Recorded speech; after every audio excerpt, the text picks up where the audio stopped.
सुप्रभातम छात्राओं। तर्क संग्रह के अंतर्गत 7 पदार्थों में प्रथम पदार्थ द्रव्य का अध्ययन करते हुए प्रथम द्रव्य पृथ्वी, द्वितीय द्रव्य जल के अध्ययन के उपरांत हम तृतीय द्रव्य पर पहुँचते हैं जिसका नाम है तेजस। आज हम तेजस पर दृष्टिपात करते हुए उसका अध्ययन करते हैं। तेजस क्या है, इसके कितने भेद हैं। तेजसः किमलक्षणम् तस्य च भेदा कति। तेजस का लक्षण क्या है और उसके भेद कितने हैं। उष्ण स्पर्शवत तेजः, अर्थात उष्ण स्पर्श वाला जो द्रव्य है वही तेज है। तत् च द्विविधम, और वह तेज 2 प्रकार का है।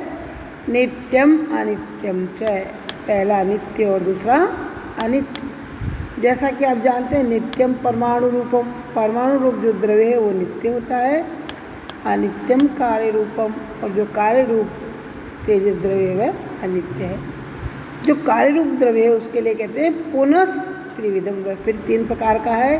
शरीर इंद्रिय विषय भेदात, जिसका शरीर, इंद्रिय और विषय इस प्रकार से 3 भेद किए जाते हैं। शरीरम आदित्य लोके प्रसिद्धम, तेजस का जो शरीर है वो आदित्य लोक में रहता है, प्रसिद्ध है। इंद्रियम रूपग्राहकम चक्षु कृष्ण तारा अग्रवर्ती, तेजस का जो इंद्रिय है वो रूप को ग्रहण करने वाला चक्षु है जो कि नेत्र के भीतर कृष्ण तारा, मतलब जो काली पुतली है उसके अग्रभाग में रहता है। विशेष चतुर्विध है। भौम दिव्योदर्याकरज भेदात, तेज के जो विषय हैं वो 4 है। भौम, दिव्य, उदर और आकरज, ये 4 भेद है। भौमम वन्यादिकम, अग्नि आदि तेज, वन्य अग्नि आदि तेज जो भूमि में रहने वाला है वो भौम कहलाता है। अब इंद्रम दिव्यम विद्युत आदि, बिजली इत्यादि जो जल के अंदर उत्पन्न होता है ये दिव्य कहलाता है। भुक्तस्य, अर्थात खाए गए पदार्थ के परिणाम हेतु उदर्यम, पकाने का कारण जो अग्नि है वह उदर्य कहलाती है। आकर्जम स्वर्णादि, और खान से उत्पन्न स्वर्ण आदि जो तेज है वे आकर्ष तेज कहलाते हैं। इस प्रकार इसके भेद आपको समझ में आए।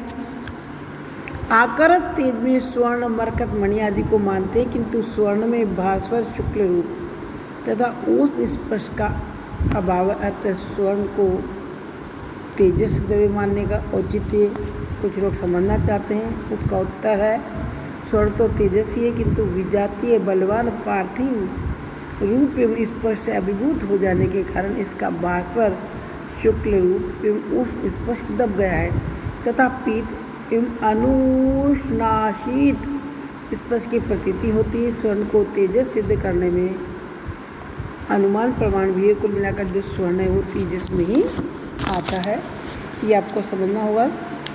इसके बाद अगला द्रव्य आता है वायु।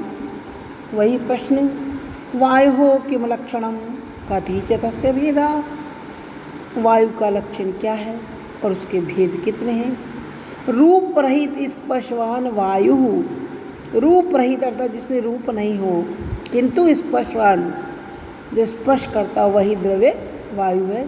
सद्विविध है नित्यो अनित्यश्च, उसके भी वही 2 भेद है, नित्य एवं अनित्य। नित्य है परमाणु रूप है, नित्य वायु परमाणु रूप में है। अनित्य कार्य रूप है तथा अनित्य वायु कार्य रूप में है। सह पुनः त्रिविध है। शरीर इंद्रिय विषय भेदात, वह अनित्य वायु फिर शरीर, इंद्रिय और विषय का भेद होने से 3 प्रकार का है। शरीरम वायु लोके, वायु का शरीर वायुलोक में है।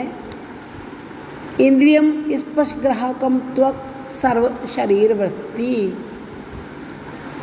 वायु इंद्रिय जो है वो स्पर्श को ग्रहण करने वाली त्वचा है जो समग्र शरीर पर है। हमें सर्दी गर्मी का एहसास जो होता है वो त्वचा के द्वारा ही तो होता है। तो स्पर्श गुण किसका है? वायु काई तो है कि वो हम छू कर हम उसका पता करते हैं। अब वायु का विषय क्या है ये जानना चाहते हैं। विषय वृक्ष आदि कंपन हेतु, विषय इसका जो है वृक्ष आदि के कंपन हिलने का कारण है। हवा चलती तो पत्ते हिलते हैं, तो जो वृक्ष आदि के कंपन का हिलने का कारण है वही इसका विषय है। शरीरांतः संचारी वायु प्राण, शरीर के अंदर संचार करने वाली जो घूमने वाली वायु है वही प्राण वायु है। सचेकोपि उपाधि भेदात प्राणापानादि संज्ञाम लभते, वो प्राण वायु एक होने पर भी, यद्यपि वह एक ही वायु है लेकिन उपाधि भेद से, उपाधि भेद अर्थात अलग अलग स्थान पर रहने के कारण प्राण, अपान, समान, उदान एवं व्यान आदि नामों को प्राप्त करता है। उदाहरण के लिए आप समझिए कि हम जैसे, आप मुझे ही लीजिए, होने के लिए मैं क्या हूँ, एक महिला हूँ, लेकिन उपाधि भेद मेरे देखिए, यदि मैं महाविद्यालय में अध्यापन करवा रही हूँ, मैं आचार्य हूँ, अगर मैं अपने बच्चों के पास घर पर हूँ, उनकी मम्मी हूँ, अपने मित्र के पास बैठी हूँ तो उसके मित्र हूँ, अगर पति से संबंध पूछा जाए तो पत्नी हूँ, माँ से संबंध पूछा जाए तो बेटी हूँ।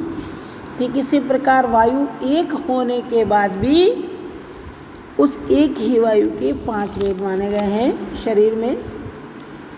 वे 5 भेद कौन कौन से हैं? हृदय प्राण गुदे पान, हृदय में रहने वाली जो वायु है वो प्राण कहलाती है, गुदा में वही अपान वायु कहलाती है। और समान कंठ देश में रहने वाली, सारे शरीर में जो ऊपर नीचे डोलती है वो वायु व्यान है। सर्व शरीर गह, सारे शरीर में जो घूमती फिरती रहती है वह व्यान वायु कहलाती है। तो 5 भेद हो गए। हृदय प्राणे गुदे अपान, समान नाभि मंडले, नाभि मंडल में रहती है समान है। उदान कंठ देश है, हमारे गले में जो रहती है उदान वायु है। और जो पूरे शरीर में घूमती फिरती थी वो व्यान वायु, होने के लिए वायु एक ही है, लेकिन अलग अलग स्थान पर अलग अलग कार्य होने से उसके ये उपाधि भेद से 5 भेद शरीर में रहने वाली वायु के भी हैं।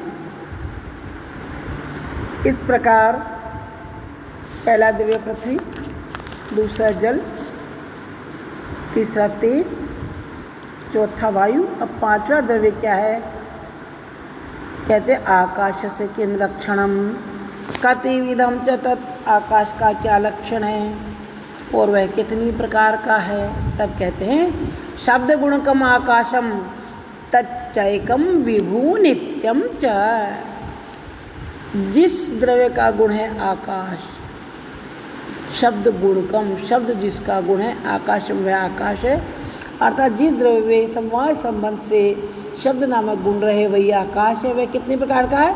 तत् च एकम, और वह एक ही है, विभु व्यापक है, नित्यम च और नित्य है। अब तक जो द्रव्य हमने पढ़े उन्हें नित्य और अनित्य 2 प्रकार का जाना और फिर अनित्य के कई भेद जाने, लेकिन आकाश का एक ही है, वह सर्वव्यापक भी है और नित्य भी है। तब 6ठा द्रव्य आ गया काल। काल से किम लक्षणम स कतिविध है, काल का क्या लक्षण है और वह कितनी प्रकार का है? तो 1 नंबर कहते हैं अतीत आदि दिव्य व्यवहार हेतु काल। अतीत यानी बीता हुआ, अतीत आदि जो भूत भविष्य वर्तमान के व्यवहार हेतु, व्यवहार का जो निमित्त कारण है काल है। हेतु मानी कारण, काल है वही काल है।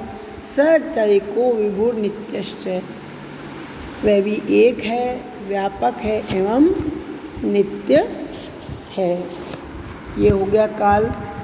समय तो सदा ही रहता है ना। तब काल के बाद अगला द्रव्य 7वां आता है दिशा। दिशः किम लक्षणम कतिविधा च सा, दिशा का क्या लक्षण है और वह कितनी प्रकार की है? प्राच्यादि व्यवहार हेतुर दिक्, प्राची अर्थात पूर्व, पश्चिम, उत्तर आदि व्यवहार का जो असाधारण कारण है, व्यवहार हेतु व्यवहार का जो कारण है असाधारण, दिक् उसे ही हम दिशा कहते हैं। साचयिका वह दिशा एक है, नित्या हमेशा रहती है, विभुच और व्यापक भी है। देखिए दिक् जो है वो काल से भिन्न है, लेकिन ये एक ही है। लेकिन सूर्य संयोग रूप आदि के कारण पूर्व, पश्चिम, उत्तर, दक्षिण आदि संज्ञाओं को भी यही प्राप्त होती है। दिक् में संख्या, परिमाण, पृथकत्व, संयोग, विभाग नामक गुण भी रहते हैं। ये दिक् भी काल के समान संपूर्ण संसार का आधार है। अब बताइए 8वां द्रव्य क्या है? आत्मा। तो आत्मन है किम लक्षणम कतिविधश्च सः, आत्मा का क्या लक्षण है और कतिविधश्च सः वह कितनी प्रकार का है? इसका जवाब है ज्ञानाधिकरण आत्मा। ज्ञान का जो अधिकरण आश्रय है वही आत्मा है। ज्ञानाधिकरणम आत्मा, ज्ञान का जो आश्रय वह आत्मा है। सद्विविध हो, जीवात्मा परमात्मा च, उसके दो भेद बता दिए, एक जीवात्मा और दूसरा परमात्मा। तत्रेश्वरः सर्वज्ञः, परमात्मा एक है। तत् उनमें से जो ईश्वर है वो सर्वज्ञ है, परमात्मा और एक ही है। जीवस्तु प्रति शरीरम भिन्नो विभुर नित्यस्य, और जो जीवात्मा तो प्रत्येक शरीर में भिन्न है, विभु है एवं नित्य है।